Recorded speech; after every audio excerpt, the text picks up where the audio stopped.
Hello!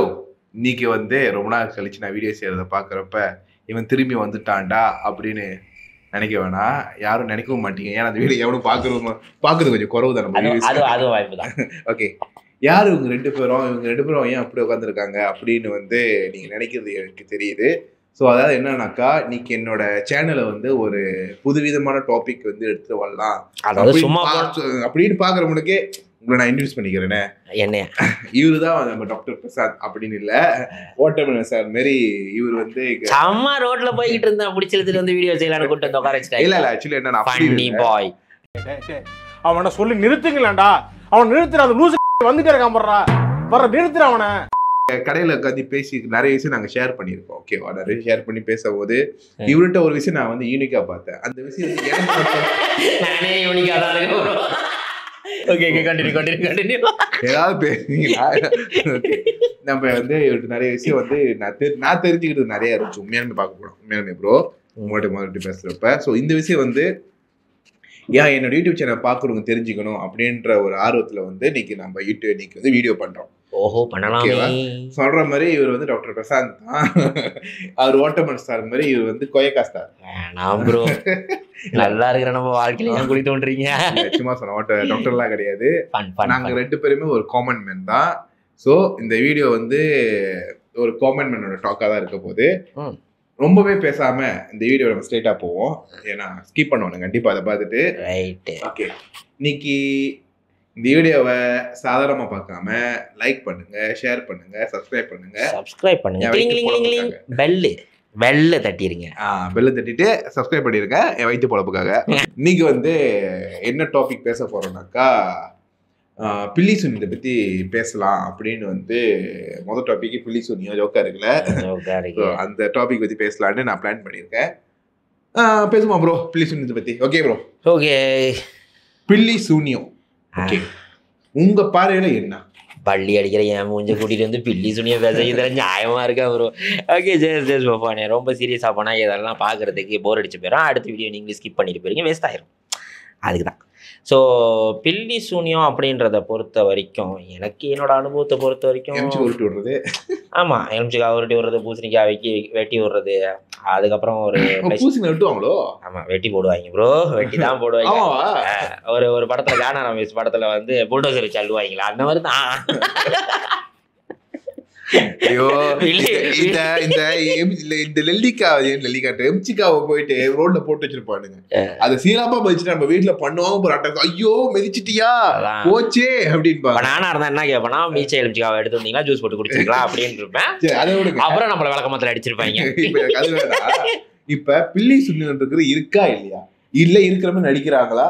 இல்ல இது உண்மையாலுமே நடக்குமா நடக்காதா சொல்லுங்க. ஒண்ணு இருக்கு ஆனா இல்ல. Okay just come to the point. பில்லி சூனியம் அப்படின்றது இருக்கு. பிகாஸ் அது ஆல்மோஸ்ட் ஒரு தந்திரா பயன்படுத்தி செய்கிறாங்க. தந்திரானா நீங்கள் போயிட்டு வேறு எதுவும் நினைக்காதீங்க. தந்திரான்றது ஒரு டெக்னிக்ஸ். ஸோ நம்ம 3 வகையாக எல்லாத்தையும் பிரிக்கலாம், மந்திரா, யந்திரா, தந்திரா. ஸோ அதில் டீப்பாக போனால் செட் ஆகாது. நம்ம ஃபன்னாகவே பேசுவோம். மந்திரான்றது ஒரு சவுண்டு, யந்திரான்றது யந்திரான்றது ஒரு டூல் மாதிரின்னு வச்சிங்களேன், ஒரு வெஹிக்கல். இப்போ ஒரு காடி மனுஷனை ஏற்றிட்டு போகுதுல்ல, அப்போ அது ஒரு யந்திரம் தானே. இயந்திரன்றது தமிழில் ஒரு டூல், ஒரு வெஹிக்கல். அப்போ தந்திரான்றது டெக்னிக்ஸ். எப்படி நம்ம அந்த டெக்னிக்கை பயன்படுத்தணும்? இப்போ ஒரு கரண்டை பூட்ட போகிறோம் அப்படின்னா நம்ம இங்கே தான் டிபி பாக்ஸை வைக்கணும், இந்த இடத்துல தான் சுவிட்சை வைக்கணும் அப்படின்றது மேட்டர் இருக்குது. ஸோ சும்மா கண்ட இடத்துல போட்டு வச்சோம் அப்படின்னா நம்ம அப்புறம் ஆஸ்பத்திரிக்கு போக வேண்டியதான். ஸோ அந்த மாதிரி தான். ஸோ அந்த மாதிரி இந்த மாதிரி ஒரு சில தந்திராங்க பயன்படுத்தி பில்லி சூனியம்லாம் வைக்கிறாங்க. அது பியோர் சைக்கிக்கு. ஆனால் அது மக்களை எப்படி பாதிக்கும்? இப்போ அதான மேட்ரு. ஆமா இப்ப உண்மையாலுமே நீங்க சொல்ற மாதிரி பில்லி சூனியம் இருக்கு. எஸ் இருக்கு. ஓகே. ஸோ அது ஆதி காலத்தில் ஒரு தந்திர முறைகளை கொண்டுட்டு வந்தாங்க. ஸோ அது வேற ஒரு விஷயத்துக்காக கொண்டுட்டு வந்தாங்க. ஆனால் இப்போ அதை சுயநலத்துக்காக பயன்படுத்திக்கிட்டு இருக்காங்க. அது மனுஷனுங்களை எப்படி ப்ரோ என்னை பொறுத்த வரைக்கும் இந்த பில்லி சூனியன்றது ஒரு நம்பிக்கையின் அடிப்படை தானே. இப்ப நம்புறவனுக்கு அது படிக்கும், நம்புறவனுக்கு அது படிக்காது. அது உண்மை தானே. ஏன்னா நான் ஒரு விஷயம் பண்ணியிருந்தேன். அது அப்புறம் வேணாம், இது ரொம்ப பொலிட்டிக்காக போவேன்னா. எனக்கு அது இது வரைக்கும் அந்த பில்லி சூனியம் எனக்கு பாதிச்சது இல்லை. ஸோ நிறைய பேர் இப்படி இருக்கு அப்படியே இருக்கு. இது அவங்களோட நம்பிக்கை அடிப்படையும் பயத்தின் அடிப்படையிலும் தான் இந்த பில்லி சூனியம் வேலை செய்யணுது என்னோட நம்பிக்கை. அது உண்மையா? ஓகே, இது நம்பிக்கையின் அடிப்படையில் நம்ம சொல்லும் போது ஒரு ப்ராக்டிக்கலான ஒரு எக்ஸ்பீரியன்ஸ் நம்ம கொண்டு போவோம். ஒரு கரண்ட் ஒயரில் வந்து கரண்ட் ஓடிக்கிட்டு இருக்கு. நீங்கள் அது கரண்ட் அடிக்கணும் நம்பி போய் கையை வச்சாலும் அடிக்கும், நம்பாமல் போய் கையை வச்சாலும் கரண்ட் அடிக்கும். அதே கான்செப்ட் தான் இது, ஒரு எனர்ஜியை பயன்படுத்தி செய்கிறது. அதே மாதிரி அந்த கரண்ட்டில் நம்ம ஒரு பிளாஸ்டிக்கா இல்லை கட்டை மாதிரியா ஏதாவது கையில் க்ளவ்ஸ் போட்டு நம்ம போய் வச்சோன்னா கரண்ட் அடிக்காது. அது நம்ம கரண்ட் போகாமே இருக்கலாம். So simple as that. இது இப்போ நீங்கள் நம்பிக்கையை பற்றி பேசுகிறனால இந்த சப்ஜெக்ட் வர சிம்பிள் ஆஸ் தட். இப்போ மோஸ்ட்லி வந்து நம்மளோட இமோஷனல் ஸ்டேபிலிட்டி இல்லாதனால தான் இதில் மாதிரி பிரச்சனையாக வந்து முடியுது.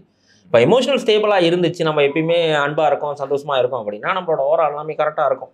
ஸோ கரெக்டாக இருந்துச்சுன்னா ஓரான்றது என்னோட அனுபவத்துக்கு தக்க பல டெஃபினேஷன்ஸ் இருக்குது.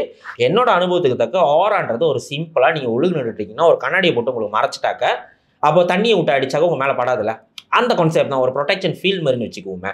நம்ம சிம்பிளாக பார்ப்போம், ரொம்ப சயின்டிஃபிக்காக போனாக்க அப்போ செட் ஆகாது, சிம்பிளாக நம்ம பார்ப்போம். ஸோ அப்போ அந்த மாதிரி இருக்கும் போது நம்மளோட ஓரா வந்து கரெக்டாக இருக்கணும் அப்படின்னா நம்மளோட இமோஷனல் ஸ்டேபிளாக இருக்கணும். இப்போ நம்ம மோஸ்ட் ஆஃப்லி வந்து பில்லி சூனியன்றது ஒரு சைக்கிக் இஃபெக்ட் தான். பட் படைச்ச கடவுளை நம்ம நம்பாமல் நம்ம பாட்டுக்கு இது கண்டதையும் நம்பிக்கிட்டு இருந்தோம்னா தவறு யார் மேலே வருது? நம்ம மேலே தான் வருது. ஏன்னா மூட நம்பிக்கைன்றது வந்து ரொம்ப சிம்பிள். அது 2 வார்த்தையை சம்மந்தப்பட்டது. மூட நம்பிக்கைன்றது நம்மளோட நம்பிக்கை முடமாயிருச்சுன்னு அர்த்தம். முடமாயிருச்சுன்னா செயலிழந்து போயிருச்சுன்னு அர்த்தம். ஸோ நம்மளோட மூளை வந்து செயலிழந்து போயிருச்சு அப்படின்னா கண்டதையும் நம்பிக்கிட்டு இருக்கும். நம்பிக்கைக்கு ஒரு பெரிய சக்தி இருக்குது. ஒரு விஷயத்தை நீங்கள் வந்து முழுமையாக நம்பிட்டீங்க அப்படின்னா அது உங்களோட வாழ்க்கையாக மாறிடும். ஸோ அதே கான்செப்ட் தான். நீங்கள் உங்களோட விஷயத்தில் கரெக்டாக இருந்தீங்க, உங்களோட மனம் சரியாக இருந்துச்சு அப்படின்னா அந்த மாதிரி பில்லி சூனியெல்லாம் உங்களை இஃபெக்ட் பண்ணாது. அவ்வளோதான் மேட்டர். ஸோ எவன் என்ன சொன்னாலும் பில்லி சூனியம் இருந்தாலும் உங்களோட நம்பிக்கையும் உங்களோட எண்ணமும் கரெக்டாக இருந்தால் உங்களுக்கு அது எஃபெக்ட் ஆகாது. அதுதான் உண்மை. ஓ எஸ். இப்போ உங்களோட நம்பிக்கை எந்த அளவுக்கு கோராக இருக்குதோ அந்த அளவுக்கு வந்து மோஸ்ட் ப்ராபபிளி நீங்கள் ஜாலியாக இருப்பீங்க. இப்போ சயின்டிஃபிக்லி நம்ம பார்த்தோம் அப்படின்னா முழுமையாக ஒருத்தர் சந்தோஷமாக இருக்கா அப்படின்னா அவங்களோட பாடியோட கெமிஸ்ட்ரியே டோட்டலாக டிஃப்ரெண்டாக இருக்கும். இப்போ நார்மலி நீங்கள் பார்த்தீங்கன்னா ஏதாவது ஒரு அப்போ நீங்கள் சாரி நான் இன்ட்ராக்ட் பண்ணுறேன். அப்போ பில்லி சூனியத்துக்கும் சயின்ஸுக்கும் வந்து ஏதாவது கனெக்ஷன்? எஸ் ரொம்ப. இப்போ சயின்ஸுன்றது என்னது? ஒரு ப்ராசஸ். ஒரு பொருளையும் இன்னொரு பொருளையும் ஞாபகம் பண்ணனா என்ன வழி அவுட்கம் வருதுன்றது தானே சயின்ஸு. இப்போ எலக்ட்ரானையும் ப்ரோட்டானையும் ஞாபகம் பண்ணும் போது அது வெளியே வந்து நம்மளுக்கு ஒரு பை ப்ராடக்ட் வருது, ரைட்டா இல்லையா? இப்போ அதே கான்செப்ட் தான் தந்திராகும். இப்போ இந்த பில்லி சூனியன்றது என்ன? அது ஒரு சவுண்டு ஸ்பெசிஃபிக் சவுண்டை வச்சு செய்கிறாங்க. தந்திரான்றது ஒரு டெக்னிக்ஸ். அதை இப்படி தான் செய்யணுன்ற ஒரு டெக்னிக்கை பயன்படுத்துகிறாங்க. ஸோ எந்திரம்ன்றது ஒரு டூலு. நீங்கள் நார்மலாக இந்த தமிழ் பேய் படத்தெல்லாம் பார்த்துருப்பீங்க, சக்கரத்தெல்லாம் வரைஞ்சி வச்சுருப்பாங்க. ஸோ அது ஒரு டூலு. ஏன்னா நம்மளோட எனர்ஜி எப்படி ட்ராவல் ஆகுதுன்னா ட்ரையாங்கிள் ஷேப்பில் தான் ட்ராவல் ஆகுது. ஸோ அப்போ அந்த மாதிரி வைக்கும் போது ஒரு பாயிண்ட் டு பாயிண்ட், இப்போ ஒரு பாயிண்ட் வைக்கும் போது எனர்ஜி வந்து கம்ப்ளீட்லி வந்து ஒரு பவுண்டரி ஸ்டேட்டுக்கு வந்துடுது. ஸோ ஒரு பவுண்டரி ஸ்டேட்டுக்கு வரும்போது அந்த இடத்துலேருந்து ஒரு இம்பாக்ட் ஏற்படுது. இப்போ ரொம்ப சிம்பிளாக வந்து ஒரு இடத்துல உள்ள ஸ்பீக்கரை நீங்கள் வச்சுட்டு ஒரு 3 இடத்துல ஸ்பீக்கரை வச்சுட்டு நீங்கள் நடுவில் உட்காந்தீங்கன்னா என்னத்துக்கு ஆகும்? அதிகமாக சவுண்டு ஏற்படும். நீங்கள் அந்த ஸ்பீக்கரை ஒன்றும் தீவிரமாக வச்சிங்கன்னா நடுவில் கண்ணாடி வச்சிங்க, கண்ணாடி கூட உடச்சிக்கிட்டு போயிடும். பிகாஸ் அதோட இம்பாக்ட் ஒரே இடத்துல அடிக்கும். This how it works. So அப்போ நம்ம என்ன பண்ணலாம் அப்படின்னா நம்ம முழுமையாக சாமியை கும்பிட்றோம், நம்மளோட வழிமுறையில எண்ணங்கள் சுத்தமா இருக்கணும். எஸ், நம்மளோட எண்ணங்கள் தெளிவா இருக்கு. சொல்ற விஷயம் எப்படின்னாக்கா, நான் நிறைய வாட்டி சொல்லியிருக்கேன், ஆனா இப்பயும் சொல்றேன், வார்த்தைங்களுக்கு நிறைய பவர் இருக்குன்னு சொல்லுவாங்க. ஓகேவா? இப்ப நார்மலாவே வந்து வெளிநாட்டுல வந்து இது கடைப்பிடிக்கிறாங்க. என்னன்னாக்கா அந்த ஒரு வார்ம் வாட்டர் எடுத்து நல்ல வார்த்தைகளை சொல்லி நல்ல வார்த்தைகளை பேசி அது தண்ணி குடிக்கிறாங்க. ஓகேவா? அது மூலியமா அவங்க நல்ல ஒரு பாசிட்டிவான ஒரு இது இருக்குன்னு ஆய்வு வந்து இந்தியா வெளிநாட்டுல வந்து ப்ரூஃப் ஆகிருக்கு. ஸோ அந்த மாதிரி தான் சொல்றீங்க. அந்த பின்னி சொல்லி நல்ல வார்த்தைகளை பேசினாக்கா. ஓ எஸ். இப்போ ஒரு வார்த்தைகள்ன்றது வந்து அது ஒரு சவுண்டு தானே, நம்ம சவுண்டு தானே வைப்ரேட் பண்ணி விடுறோம். இப்போ சவுண்டை வைப்ரேட் பண்ணி விடும் போது அடுத்த ப்ராசஸ் என்ன நடக்குது நம்ம ப்ராக்டிக்கலாகவே பார்ப்போம். சவுண்டு அதிகமாக வந்துச்சுன்னா ஹீட் ஜெனரேட் ஆகும். அவ்வளோதான் மேட்ரு. ஹீட் ஜெனரேட் ஆகுனுச்சுன்னா ஹீட் அதிகமாக அந்த இடத்துல லைட் ஃப்ளாஷ் ஆகும். லைட்டு ஃப்ளாஷ் ஆகுனுச்சு அப்படின்னா அந்த இடத்துல உள்ள பிரைட்னஸ் இருக்கக்கூடிய டார்க்னஸ் எல்லாத்தையும் வைப் அவுட் பண்ணி விட்டுரும். அப்போ அந்த பிரைட்னஸ் வந்து எந்த அளவில் இருக்குதோ அந்த அளவுக்கு தான் இப்போ ஒரு சூரியனை ஒட்டுமொத்த உலகத்துக்கும் வெளிச்சத்தை கொடுக்குற மாதிரியும் ஒரு ரூமுக்குள்ளார ஒரு லைட்டு வெளிச்சத்தை கொடுக்குற மாதிரியும் உங்களோட வார்த்தை வந்து எந்த அளவுக்கு உங்களுக்கு சாதகமான விஷயமா, இப்போ பாசிட்டிவ் நெகட்டிவ்னு நீங்கள் கொண்டுட்டு போனீங்கனாலே அது ஒரு பெரிய இப்போ ட்ராஜடியாக மாறிக்கிட்டு இருக்கு. சிம்பிளாக நம்ம புரிஞ்சுக்கணும் அப்படின்னா நம்மளுக்கு என்ன வார்த்தை தேவைப்படுது, தைரியமா, அப்புறம் சந்தோஷமா, அன்பா, இதை மட்டும் நீங்கள் பதிவு பண்ணுங்க. ஸோ அதை நீங்கள் தொடர்ந்து பதிவு பண்ண பிரபஞ்சத்தில் பதிவாகும். ஸோ பதிவாகும் போது ஒரு அசைவு ஏற்படும். அந்த அசைவு மூலயமா என்னத்தை நீங்கள் ஈர்க்கிறீங்கன்றது இதுதான் மேட்டர். அவ்வளவுதான். ஸோ வார்த்தைகள்ன்றது ஒரு மந்திரங்கள் மாதிரி. நீங்க எந்த வார்த்தையை தொடர்ந்து உச்சரிச்சுக்கிட்டே இருக்கீங்க அப்படின்னா அது வந்து உங்களோட வாழ்க்கையா ஆயிரும். ஓகே, இப்போ இன்னொரு விஷயம் ப்ரோ, இப்போ வந்து ஒரு ஜென்ரலா பேசுவோமே. இப்போ என்னன்னாக்கா, இப்போ நீங்க தான் பிரசாந்த், நான் சூர்யா, உங்களுக்கு எனக்கு பிடிக்கல. நான் என்ன பண்றேன், நீங்க போய் உங்களுக்கு ஒரு செய்வனை வைக்கிறேன், பில்லி சுனி வைக்கிறேன். ஆனா அந்த பில்லி சுனி உங்களுக்கு நம்பிக்கை இல்லை. ஆனா உங்களுக்கு தெரியுது நான் வச்சுட்டேன்னு, உங்களுக்கு நம்பிக்கை இல்லை. ஆனா நான் உங்களுக்கு வந்து ஏதோ பண்ணி செஞ்சுட்டு வச்சுங்களேன், அது உங்களை பாதிக்குமா? ஓகே ப்ரோ, இப்போ நம்ம ஒரு ஜாக்கெட் போட்டிருக்கோம், ஓகேவா? ஜாக்கெட் போட்டிருக்கோம். இப்போ தண்ணி விட்டு அடிச்சு அந்த ஜாக்கெட் நனையுமா நனையாது? நனையும். இப்போ அந்த ஜாக்கெட் அளவுக்கு அதிகமாக நனைஞ்சிச்சு அப்படின்னா நான் நனைவேன்னா நனைய மாட்டேன், நனைவேன். ஆனால் இப்போ என்னோட கேள்வி என்னன்னா, என்னால் திரும்பி என் உடம்ப காய வைக்க முடியுமா முடியாதா? முடியும். ஸோ ரொம்ப சிம்பிளாக என்னதுன்னா, எந்தெந்த வேலையை எப்படி நடக்கணுமோ அது டெஃபினெட்லி நடக்கும். ஏன்னா விதிகர்மான்னு ஒன்று இருக்குது. நம்ம எது நடக்கணுமோ அது நடந்துக்கிட்டே தான் இருக்கும். ஆனால் நம்ம எப்படி இருக்கோன்றது தான் மேட்ரு. இப்போ நம்மளை நோக்கி ஒரு விஷயம் வந்து ஒரு பந்து நம்மளை நோக்கி வருது அப்படின்னா நின்றுக்கிட்டு இருந்தா அடிபட்டு தாறுமாற ஆஸ்பத்திரிக்கு போக வேண்டியதான். ஸோ ஒன்று நம்ம தடுக்க போகிறோம், இல்லை வேலைக்கு போகும். ரொம்ப சிம்பிள். இல்லாட்டி ஏதாவது ஒரு ஜாரிங் மாதிரி தூக்கி வச்சிங்கன்னா பந்து அடித்து திரும்பி அவங்ககிட்டே போகும். Simple concept. ஸோ அந்த மாதிரி நம்ம எப்படி ஃப்ரேமிங்கில் இருக்குமோ அந்த மாதிரி தான் வந்து ஃபங்க்ஷன் ஆகும். ஏன்னா இப்போ நிறைய மக்கள் வந்து இவன் நம்மளுக்கு ஏதாவது செஞ்சுட்டானா, நீங்கள் நம்ம டல்லாக இருந்தோம்னா ஓகே ஒருத்தன் பண்ணிட்டானா, இல்லை ஏதோ அமுக்குறம் இருந்தால் ஐயோ ஒருத்தருக்கு பண்ணிட்டானே, ஐயோ எம்ஜிகா பார்த்தா அப்படி பண்ணிட்டானே, அப்படி ரொம்ப பேர் பயப்படுறாங்க. எனக்கு என்னமோ இவங்க பயப்படுறதால ஒன்றும் அதிகமான அதோட எஃபெக்ட் கிடைக்குதுன்னு நினைக்கிறேன். டெஃபினெட்லி பயம் வந்து முக்கியமாக 2 விஷயத்தை குறிப்பிட்டு பயத்தை பற்றி சொல்கிறேன். பயம் உற்பத்தி ஆகும் போது என்ன நடக்கணும், ஓவரா பங்க்சர் ஆகிடும். ஓகே, பங்க்சர் ஆகணும்னா உங்களோட பாதுகாப்பு வாழையில ஒரு ஓட்டை விழுந்துட்ட மாதிரி வச்சுங்க. ஓரான்னு போயிட்டு பெரிய வார்த்தை நம்ம பேசணும்னா உங்களோட பாதுகாப்பு வலையில ஒரு ஓட்டை விழுந்த மாதிரி வச்சுங்க. இப்போ ஓட்டை விழுந்துருச்சுன்னா எதை விட்டு அடிச்சாலும் நம்ம ஓட்டை விழுந்த மாதிரி. எக்ஸாக்ட்லி அந்த மாதிரி தான். ஸோ 2வது விஷயம் என்னதுன்னா, நம்ம உடல்ல எப்படி வேலை செய்யும் அப்படின்னா, நீங்க பயம் ஒன்று வந்துருச்சு அப்படின்னா அட்ரினலைன்னு சொல்லிட்டு ஒரு கிளாண்ட் இருக்கு. அதுலேருந்து வெளியாகக்கூடிய ரசாயனங்கள் என்ன ஆகும்னா அசிடிக். ஸோ நம்ம உடம்பு வந்து 85% alkaline base, 15% acidic base. So தொடர்ந்து நம்ம பய உணர்வுலே இருந்தோம் அப்படின்னா என்ன நடக்கும்னா, நம்மளோட பாடி வந்து ஃபுல்லாக அசிடிக்காக மாறிடும். ஸோ ஒரு சில சமயம் வந்து அந்த அசிடிக் வந்து நம்மளோட பாடியை வந்து சீக்கிரலையும் காய்ச்சலையும் கொண்டு போய் விட்டுருக்கோம். ஆனால் நம்ம என்ன நினைக்கிறோம்னா, இது பெரும்பாலும் நான் யாரையும் தவறு சொல்லலை, நம்ம ஆளுங்க தான் சேவனை வச்சுட்டானுங்கன்ட்டு போயிடுவாங்க, எங்கேயோ போறாங்க. ஸோ இது வந்து ஒண்ணுமே கிடையாது. முதல்ல உடம்புக்கு முடியலன்னா டாக்டரை போய் பாருங்க. ஸோ இது செய்வனா இல்லைன்னு கேட்குறீங்களா? எஸ் இருக்கு. பட் அது நம்மளை பாதிக்குதா இல்லையான்றது நம்ம கையில தான் இருக்கு. அதுதான் மேட்டர். 2வது இன்னொரு விஷயம் முக்கியமாக கேட்கணும்னு நினைச்சேன். இப்போ செய்வனும் சரி இதுவும் சரி நம்மளோட கல்ச்சர் நம்மளோட ஒரு விஷயம் பதிவு பண்ணணும்னு நினைக்கிறேன். செய்வனன்றது ரொம்ப சிம்பிளா 2 வார்த்தையில பகிர்ந்து கொடுத்தது. நம்ம செய்யக்கூடிய வினை விளைவாக மாறுது, அதுதான் செய்வன.